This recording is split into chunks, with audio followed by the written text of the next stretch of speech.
Is Shinsuke Nakamura turning face? Welcome to the WrestleTalk podcast review of SmackDown. I'm Corporate Chopper. I'm joined by Randy Andy Gatson.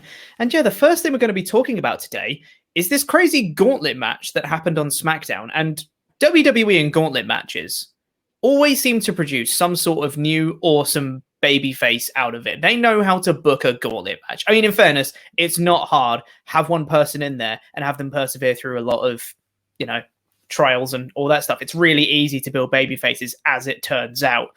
But it was a very unexpected person, because this person was Shinsuke Bloody Nakamura, who's been heel since he turned heel on AJ Styles at WrestleMania 34. That's a long time for being a heel. And he's currently in a heel tag team with Cesaro. It was very out of nowhere. And he's recently been losing clean to people like Otis. So it was very unexpected. But let's talk about what actually happened, and then we'll talk about the ramifications afterwards. So, gauntlet match was made with the stipulation being whoever wins gets to challenge Roman Reigns for the Universal Championship at the Royal Rumble. I'm like, great, love that. Gauntlet match, all in on this. That's a great idea. Love it. Cool. First up was Rey Mysterio versus Sami Zayn. I was like, what a great matchup. This could be a brilliant little bout, this one.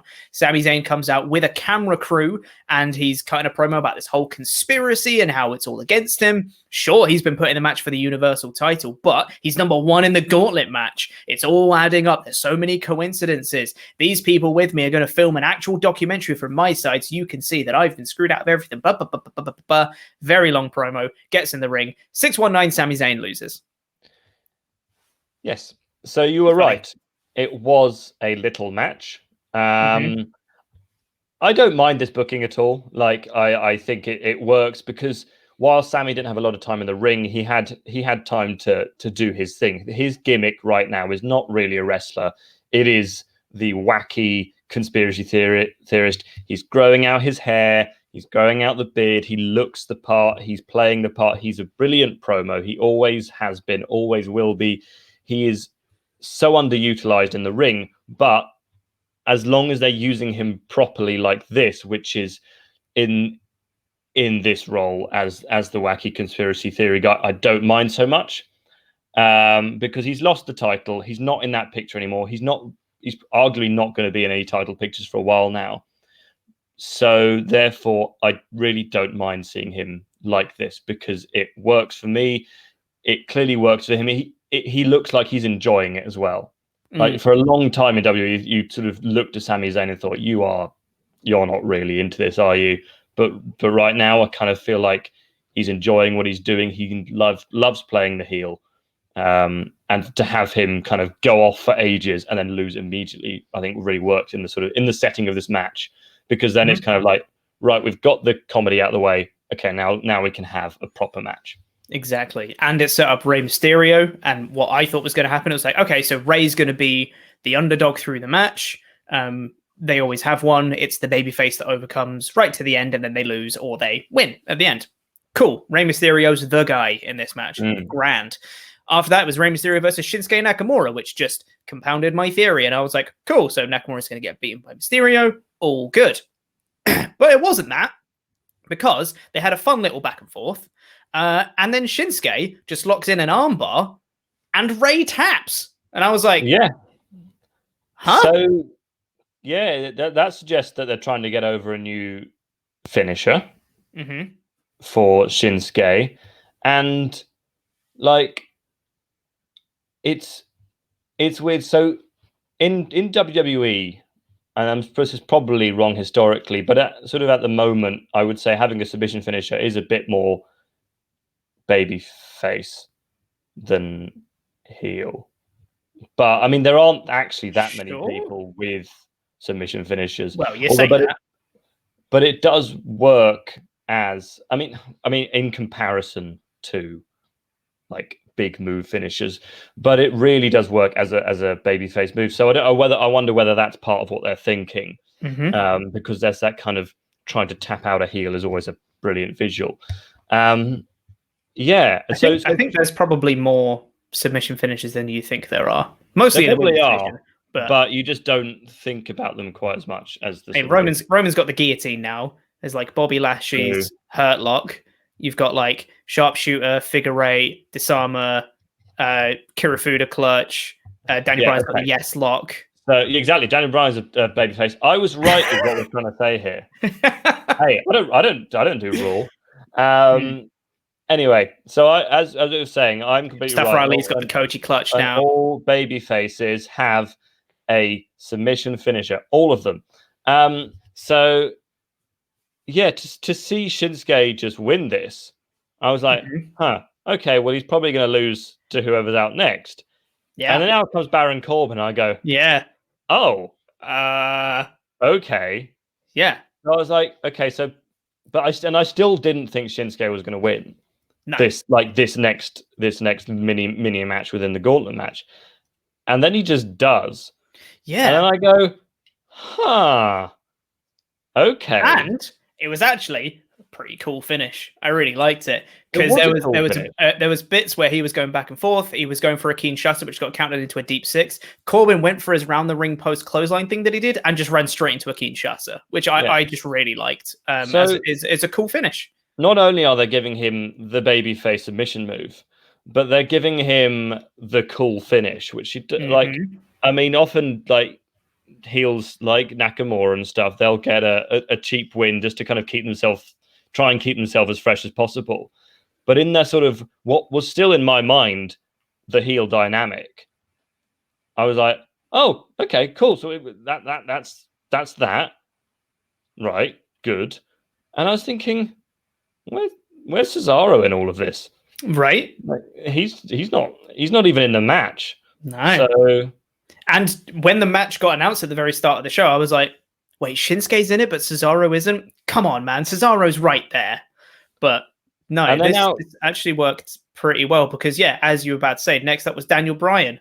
I was like, okay, right. Okay. Shinsuke's going to get his comeuppance now.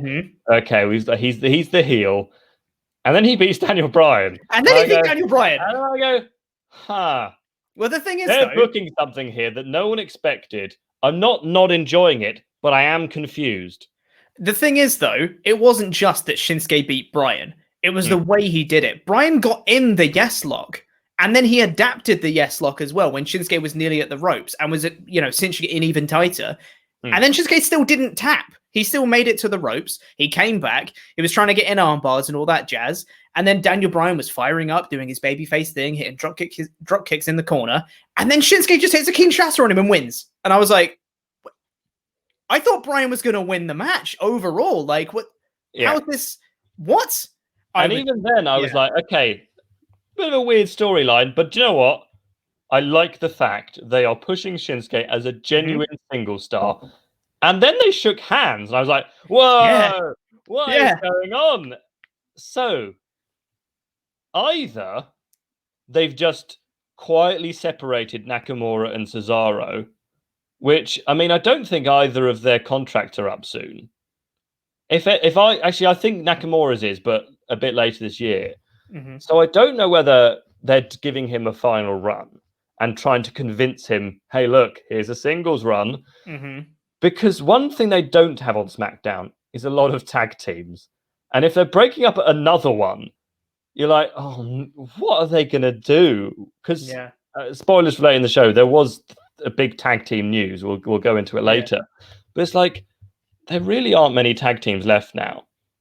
And then, even more so, at the end of this match, they made him even more of a babyface because he got beaten down by a heel group and forced to lose. Roman and Jay, we can say who they are. Sorry, I was calling them the head of the table and the guy who sits next to him. Yeah.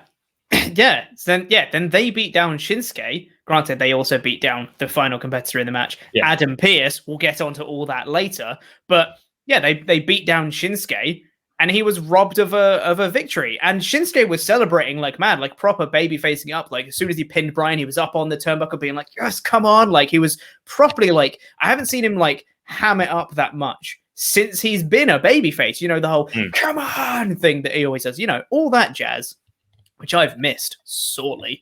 It was all here again. And I don't know whether this is just a 1 week, here's a thing for Shinsuke, sure, whatever. We'll put him back with Cesaro next week. Yeah. Or this is a much more solidified face turn for Shinsuke. And whether that means that, maybe, fingers crossed, if they are going to split up Shinsuke and Cesaro, make them have a singles feud first, so that Cesaro feels like betrayed by him or something. God, I'd love that. That would be great.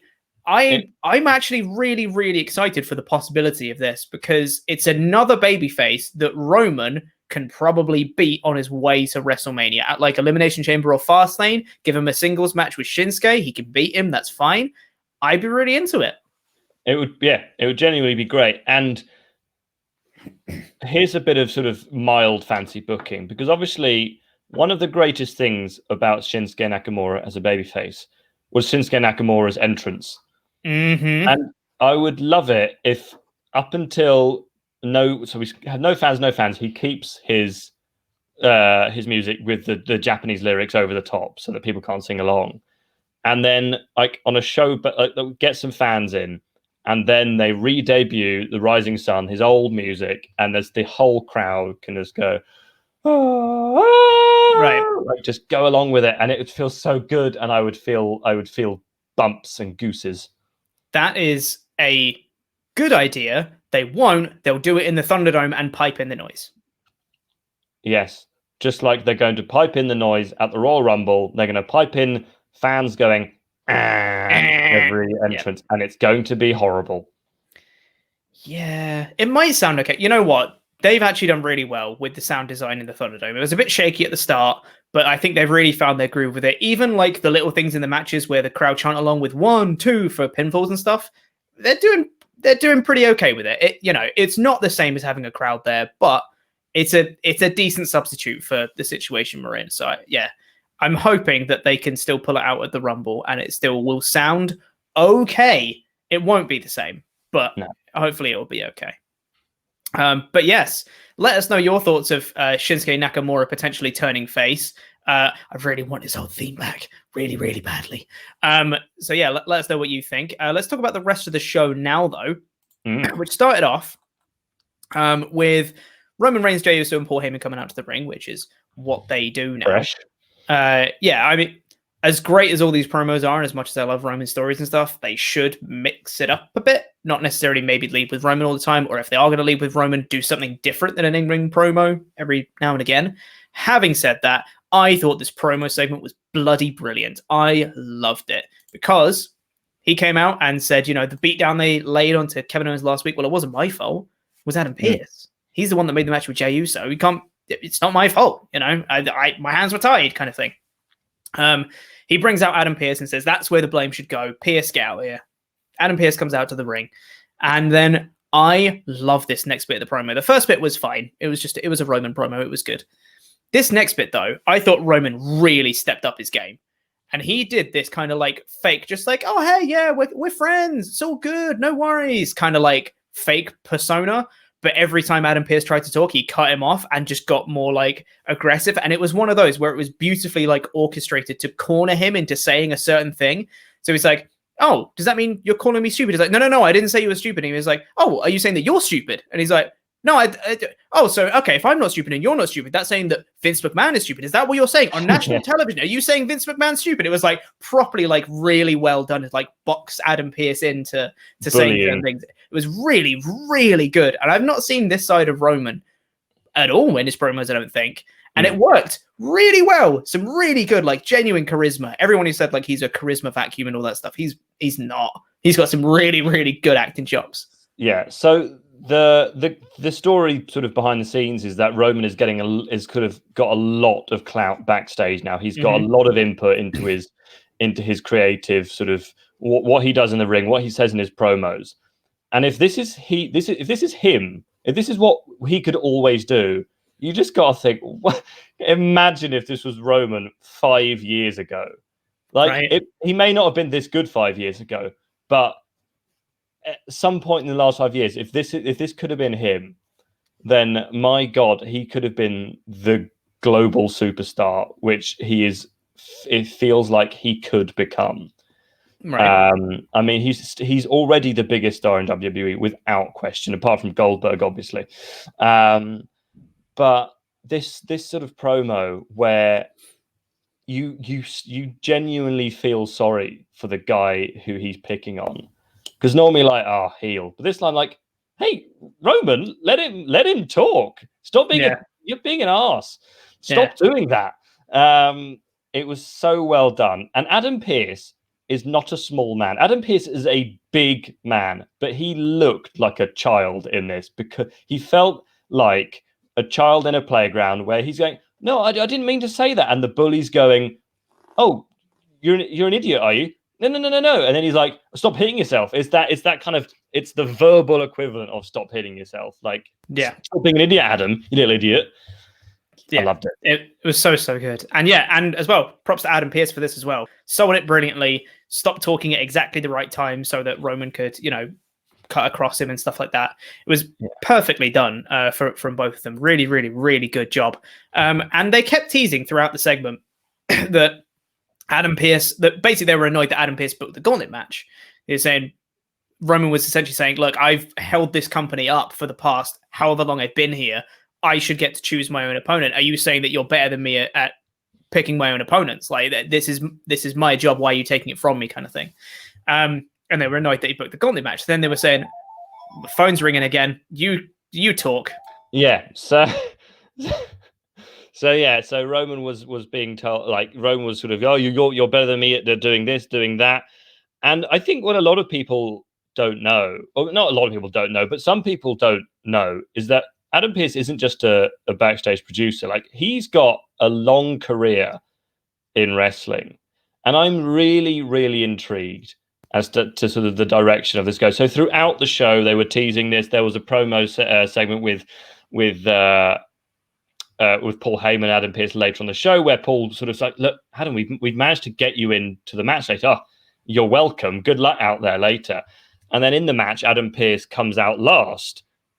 And with Roman, with Paul, with Jay, and they're like, "Hey, look, Shinsuke's here. We've put him on a plate for you. You could just pin him." And then he gets hit with a super kick, and he's sort of dragged on, and is given the win. So at Royal Rumble, it's Adam Pearce against Roman Reigns, and I'm really interested to see whether they do the classic, "This guy's just a producer. He doesn't know how to wrestle," or whether they actually, in the next few weeks, buy into the fact he was an NWA champion. He was a brilliant wrestler for a long time. He held up different brands for a long time. He's famous in the independent scene.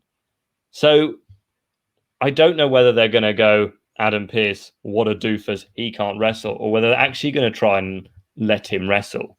And even if they do try and let him wrestle, whether they're just going to go, well, we're going to murder you in front of everyone. I had a theory that I mentioned in the edited review of SmackDown that I said I would expand upon in this podcast. So I'll do that now. Where, as you said, Adam Pearce is a wrestler in the past. He can take bumps. As we saw, he sold that super kick bloody brilliantly. He folded in half when he took it, which was great. Great sell from him. Either he's going to wrestle at the Rumble, and I think he's going to get murdered. He might have a couple like hopeful babyface spots, and people are like, "Oh, Adam Pearce!" He's doing like a couple punches and he's firing up, kind of thing. But then he'll get like speared and he'll just lose or whatever.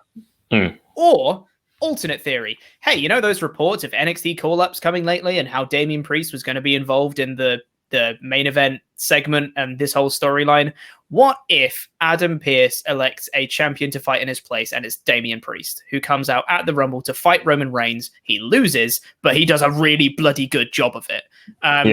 And whether that's done beforehand and announced, or whether it's on the night at Rumble, we're still under the impression it's going to be Adam Pearce. And he goes, well, actually, you'll find in the contract that we signed, I was able to elect the champion. Or whether they do a contract signing segment and he outsmarts them and then says, oh, I get to pick a champion. Here's Damian Priest. And then for a couple of weeks, we know it's him, kind of thing. I could totally see that happening. So, because you got to wonder what's going to happen over the next couple of weeks. Because first of all, you sort of think, I mean, Braun Strowman got suspended for pushing Adam Pearce. So is Jey Uso going to get suspended for kicking him?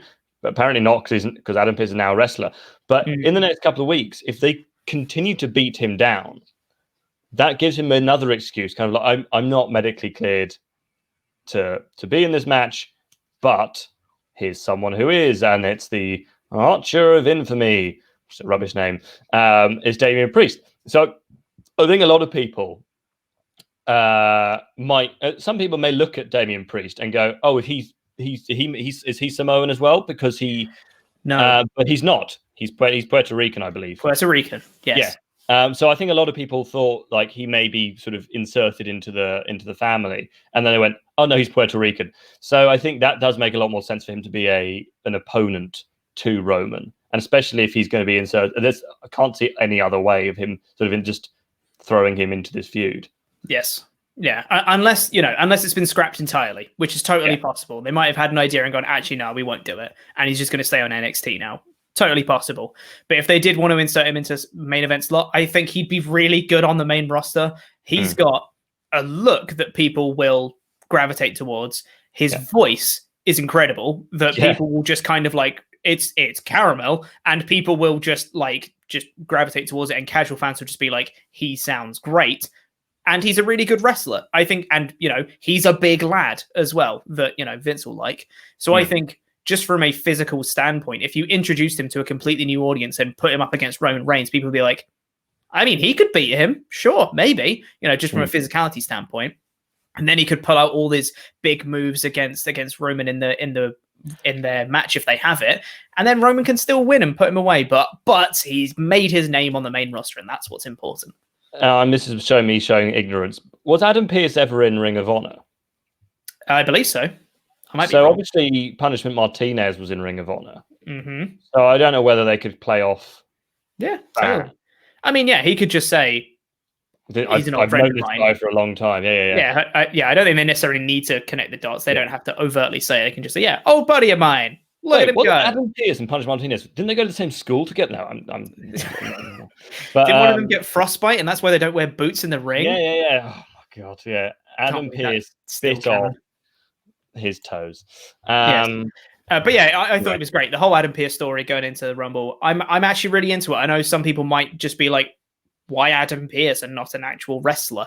But I'm really into the story. The challenge at the Royal Rumble generally doesn't matter. It's generally just some kind of like filler feud.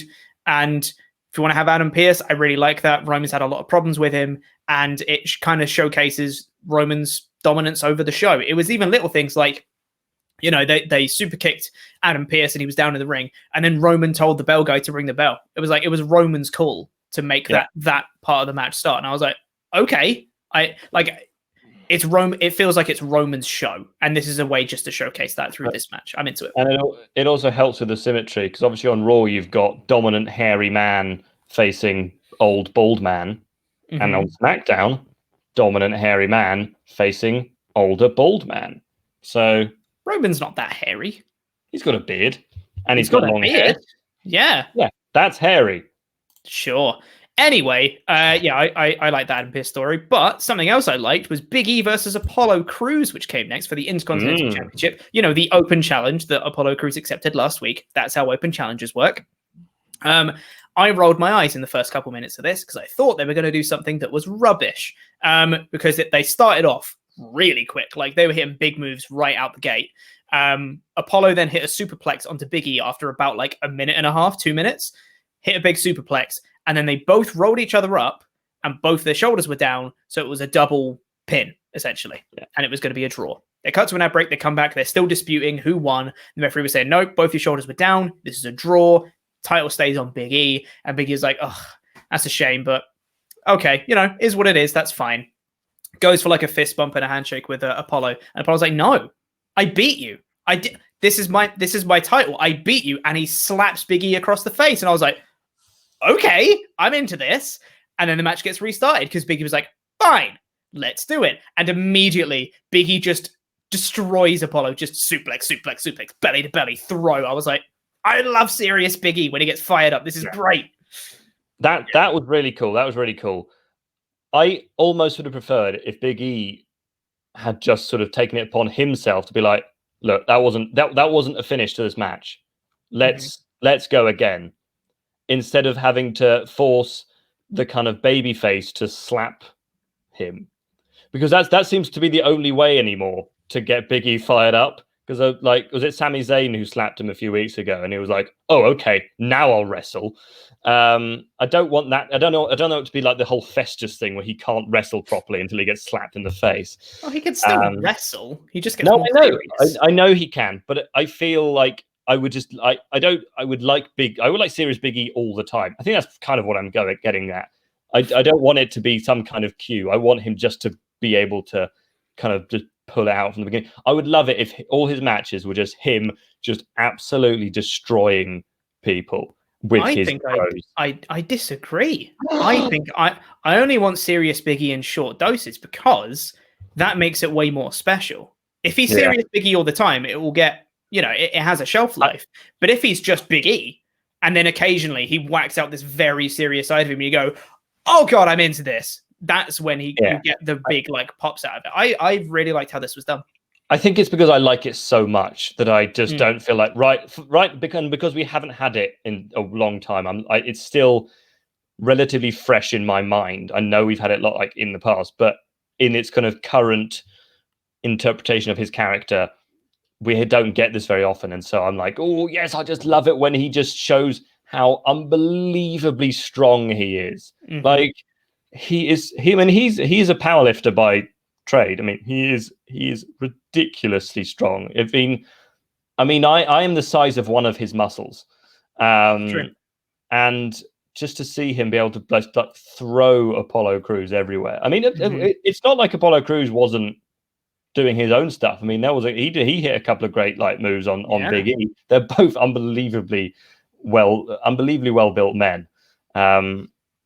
And you got to wonder what's next. Is if he's going to carry on doing these sort of open challenges, whether we're going to get another. You should probably say who won the match because we haven't said that yet. Apollo Crews is the new Intercontinental.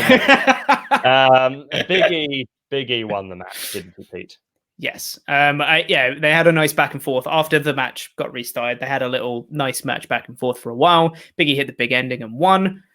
I thought it was really good. I'm quite intrigued in the character motivation of Apollo now. I don't know if it's an out and out heel turn or anything, but it's nice to see some sort of 3-dimensional character that's not just, pure white meat babyface all the time. I like this. I like this a lot. Apollo felt he was cheated out of the win and just slapped him and was like, no, I want to fight you. And accepting the open challenge last week is kind of a heelish thing to do. So I'm intrigued. I'm curious to see where this is going. I thought this was really, really good. And speaking of dimensional characters, Sonya Deville is back, as we saw last week, in her fantastic return segment in which she walked down a corridor. Yeah. And her new character is that she is Adam Pearce's wannabe assistant. Yes, I know. I think actual assistant, because we saw her later on as well, actually helping. However, you can tell that she's still a heel. You can tell that she's still, she's probably just trying to further her own career, which is cool. But I mean, I think she's better as a wrestler, personally. She's great as a promo if she wants to be backstage and, doing stuff for Adam Pearce, cool and all. But I just want to see her wrestle. Yeah, I've never looked at her suck-up character because she is such a good wrestler and she's such a sort of intense character when she is allowed to be, that I get it. Like you say, this is her way of trying to kind of get further in her career, sucking up to not GM Adam Pearce, Royal Rumble potential main eventer Adam Pearce. So yeah, it's not bad. I'm definitely not saying this is a bad thing. I mean, it gives her something to do and it keeps her on TV. But like you say, I would still prefer her to be a wrestler. Just like we had last week, it wasn't the worst thing in the world bringing her back and having people act as if she was a big deal. But I would have liked to see her just run into the ring and knee everyone. Yeah, exactly. After that, we got Bianca Belair and Bayley both announcing themselves for the Rumble because they kind of have to. Because they don't have enough women. And then we got the SmackDown Tag Team title match, which was the Street Profits versus the Dirty Dogs of Dolph Ziggler and Robert Roode. Real pet peeve ours Here we go. I hate it when someone comes out, makes an entrance, cuts to an ad break. We cut to after the ad break, we come back to a backstage promo that has nothing to do with the match we're about to see. And then we cut back to the entrance that was still going on from before the ad break. It just winds me up so much. So the Street Profits come out, we cut to an ad break, we come back, Carmella cuts a backstage promo, and then we get the match.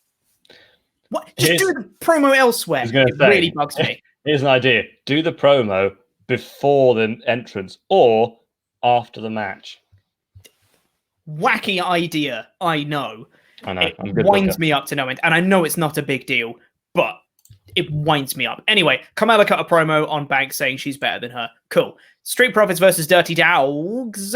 The story of the match is Montez Ford's knee, which they got attacked last week with a chair. Nice continuity. I like that. And it was really, really, really played up in this match to the point where Ford was already kind of hobbling around a little bit. He did a dive to the outside, and then he could barely walk afterwards. He was like, I can't even get back up on the apron. Took him ages to get in. Dawkins was getting beaten down.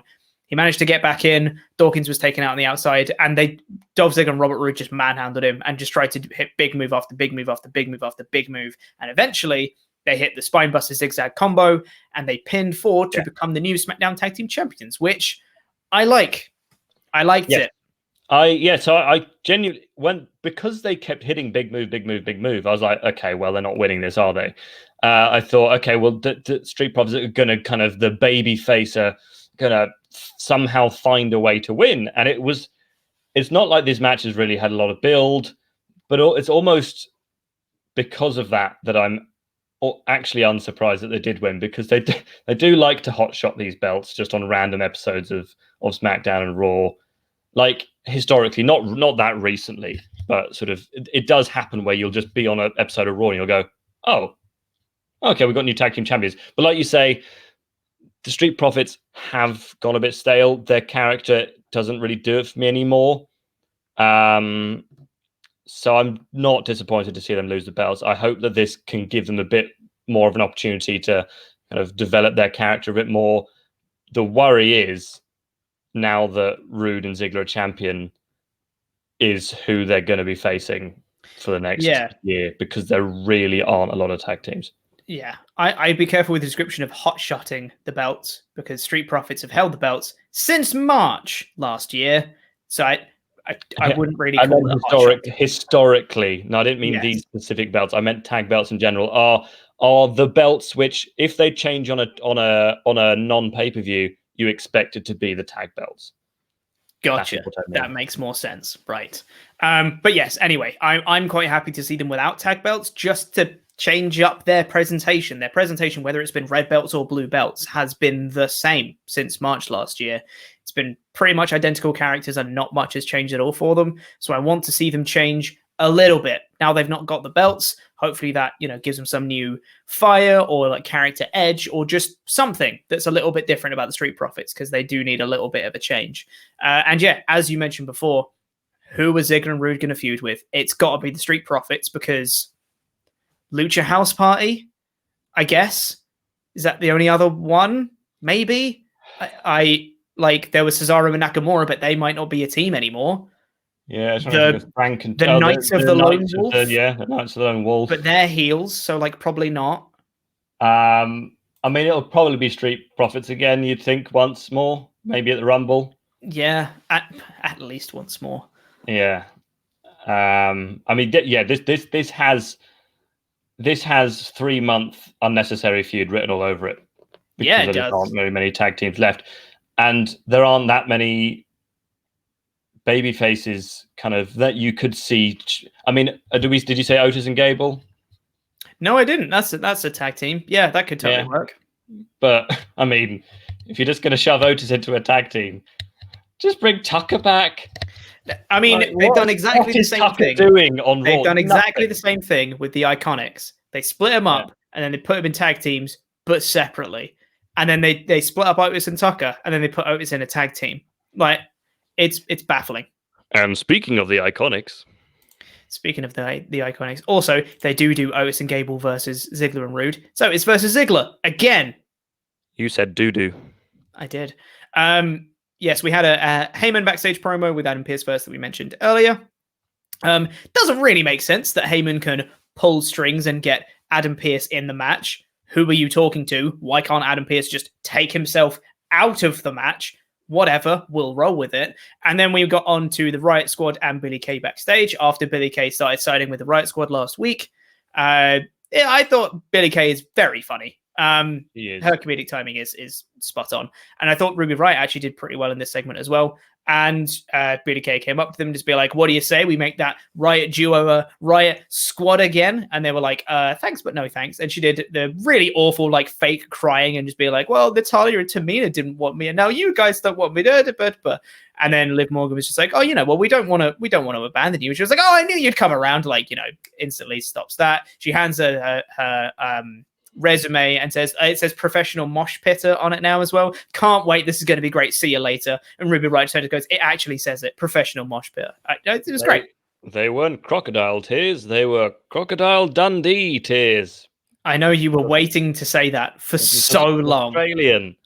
No. What I was actually genuinely what I was actually going to say. You really need to stop throwing your mic around. That's the thing that's picking up your audio. What I was actually going to say, Pete, is that what I was actually going to say is that while I would like to see the Riott Squad getting more ring time because Ruby Riott's great, Liv Morgan's great, they looked like they were having a lot of fun in this backstage segment. I mean, I think it's easy to just have fun with Billie Kay around, but they just looked like they were enjoying the hell out of this.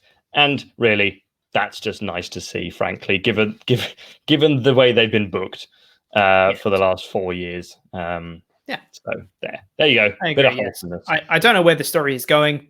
No, but it should be all right. And then after that, we got the main event gauntlet match, which we've already spoken about, which took up majority of the show. So yeah, I thought obviously there's no NXT call-ups, but I have my theory as to why. So either they've been scrapped entirely or they're moving on to something else. But I thought this was a solid show. I enjoyed all the matches on this card. There was some nice, solid progression up to Royal Rumble. It's a good show.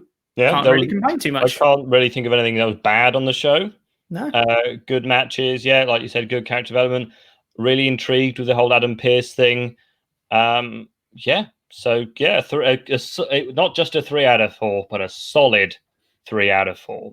Absolutely, a solid 3 out of 4. And I think the fans agreed in general. I think there was a decent majority of fans went for either good or excellent. So yes, that was on our Twitter poll. You can follow us on Twitter at WrestleTalk_TV, and you can cast your vote over there when we put up the poll for the show. Yeah, I think it was like 49% did good, and then I think it was something like 20% did excellent. Yeah. So yeah, majority agreed it was a very good show. But now, before we get out of here, we now need to say thank you to some very special people, and those are our $25 and above pledge hammers on Patreon. If you haven't been to WrestleTalk's Patreon page yet, you should. Very soon, we're going to have the poll up for WrestleTalk Extra, which means you get to vote on what show that Ollie and Luke get to review for January. There's going to be a lot of Rumble options. Obviously, it's January. But yes, you can vote over there soon. And if you pledge at the $25 or above tier, then you get your own custom wrestling nickname and it gets read out on a show much like this one. So thank you to Bad Connection, Thomas Lagden. Woo! Thank you very much. Blompier's #1 fan, Tom Delves. Woo! Yes, thank you very much. Jack Daniels on the Carl Rocks. Woo! Oh, thank you very much. Andrew, the Last Airbender, Mercogliano. Thank you very much. The Craftsman, Blake Carpenter. Oh, well pronounced. Very much. Good heavens, it's Morgan Evans. Woo! Yes, it is. Thank you very much. Speaking of heaven, send me to heaven, Evan Reich. Woo! Thank you very much. Lovely. Ross Pooper Scooper Cooper. Yes, thank you very much. Never wrong, Tyler Wright. Oh, he's never wrong. The incredible Tarzo. Yes, thank you very much. LL Cool J, pause. Thank you very much. Woo. And finally for today, Pledge Hammer Power, Hero in the Half Shell. Woo, yes. Whatever that means. It's a Teenage Mutant Ninja Turtles. Hero in the Half Shell. Yeah. Total Power. I didn't know that. I know their names, some of them. Raphael. Michelangelo, Donatello, and Spud. That's exactly right. Yes. No, what's the last one called? You'll never know. Anyway, that is the end for this episode of the WrestleTalk podcast. Thank you very much for watching. Please press the videos that have just appeared on the screen to catch up with the latest WrestleTalk stuff, and the button in the middle that make you become a pledge hammer on Patreon. I have been Corporate Chopper. I've been joined by Randy Andy Datson. That was Smack.